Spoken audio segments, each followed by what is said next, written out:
তালের রস ছাড়া আর মাত্র এক দুটি ঘরে থাকা সাধারণ উপকরণ দিয়ে খুবই সুস্বাদু তালের সরু চাকলি পিঠা আমরা বানিয়ে নিতে পারি। তালের সরু চাকলি পিঠা এইভাবে বানিয়ে নিলে প্রত্যেকটি পিঠা সুন্দরভাবে রান্নার পাত্র থেকে উঠে আসবে, অসংখ্য জালিদার নরম তুলতুলে মুখে দিলেই মিলিয়ে যাবে। নমস্কার, আমি মনীষা। তালের সরু চাকলি পিঠের রেসিপিতে আপনাদের সবাইকে ওয়েলকাম করছি। সরু চাকলি পিঠার ব্যাটারের জন্য 2 কাপ গোবিন্দভোগ চাল ভালো করে ধুয়ে 3 ঘন্টার জন্য ভিজিয়ে রেখে জল ঝরিয়ে রেখেছিলাম। মিক্সার গ্রাইন্ডারে চালটা গুঁড়ো করে নিলাম। চালের গুঁড়ি একটা মিক্সিং বোলে নিয়ে নিচ্ছি। হাফ নারকেল কুড়িয়ে রেখেছিলাম, সেটা দিয়ে দিচ্ছি। চিনি দিলাম 1 চামচ। তালের পাল্প দিলাম 1 কাপ। সব কিছু ভালো করে মেখে নিচ্ছি। আপনারা চিনির পরিমাণ বাড়িয়ে নিতে পারেন। চালের গুঁড়ির জন্য গোবিন্দভোগ চাল ছাড়া এখানে যে কোনো চাল নেওয়া যেতে পারে, তবে গোবিন্দভোগ চাল দিলে পিঠার সেন্ট খুব ভালো হয়। 2 কাপ জল দিয়ে সব কিছু ভালো করে মেখে নিচ্ছি।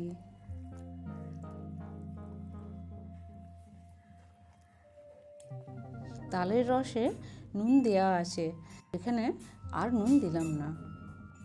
এখানে এই রেসিপিতে নারকেল কিন্তু সম্পূর্ণ অপশনাল, হাতের কাছে না থাকলে দেওয়ার দরকার নেই, তবে নারকেল দিলে পিঠের টেস্ট অনেক গুণ বেড়ে যায়। চালের গুঁড়ি কিন্তু বাড়িতে এইভাবে বানিয়ে নিতে হবে, দোকানের গুঁড়ি দিয়ে কিন্তু এই পিঠে হবে না। সময় নিয়ে ভালো করে মেখে নিতে হবে যাতে করে কোনো দলা না থেকে যায়। মাখাটা যত ভালো হবে পিঠা তত ভালো হবে, তাই হাত দিয়ে একবার মেখে নিচ্ছি। ব্যাটারের ঘনত্বটা দেখুন, আর একটু পাতলা করতে হবে, তাই আর 1 কাপ জল অ্যাড করে দিচ্ছি। এবারে ব্যাটারের ঘনত্বটা দেখুন, ঠিক এই রকম হবে। রান্নার প্যান গরম করে নিয়েছি। গ্যাস সিমে রেখে পিঠাগুলো বানাতে হবে। প্যানে সামান্য তেল ব্রাশ করে নিচ্ছি। ব্যাটার সবসময় ভালো করে গুলে নিতে হবে। তারপর 1 হাতা ব্যাটার প্যানে দিয়ে দিলাম। দেখুন পিঠের ওপর অসংখ্য জালি তৈরি হচ্ছে। ধীরে ধীরে পিঠের ওপরটা শুকিয়ে যাচ্ছে। এই রেসিপিটি ভালো লাগলে এবং বাড়িতে এইভাবে বানালে খেয়ে কেমন লাগলো অবশ্যই কমেন্ট করে জানাবেন। আপনাদের সহযোগিতা আমাকে আরও ভালো ভিডিও বানানোর জন্য ইন্সপিরেশন দেয়। রেসিপিটি ফেসবুক থেকে দেখলে ফলো করার অনুরোধ রইল। ইউটিউব থেকে দেখলে সাবস্ক্রাইব করার অনুরোধ রইল।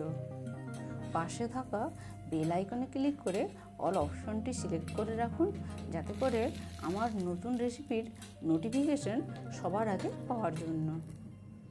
যখন পিঠের ওপরটা সম্পূর্ণ শুকিয়ে যাবে এবং পিঠের ধারগুলো লালচে হয়ে আসবে, তখন আস্তে আস্তে ধারগুলো ছাড়িয়ে নিয়ে দেখুন পিঠে খুব সুন্দর উঠে আসছে।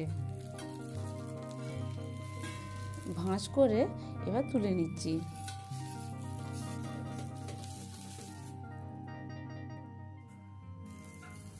এক এক করে সবগুলো পিঠা এইভাবে ভেজে তুলে নিচ্ছি।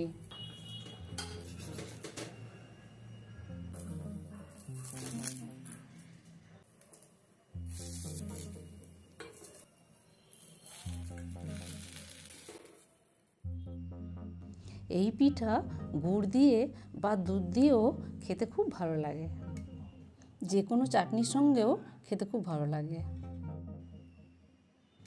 সবাই ভালো থাকবেন। আবার দেখা হচ্ছে পরের ভিডিওতে অন্য কোনো রেসিপিতে। ধন্যবাদ।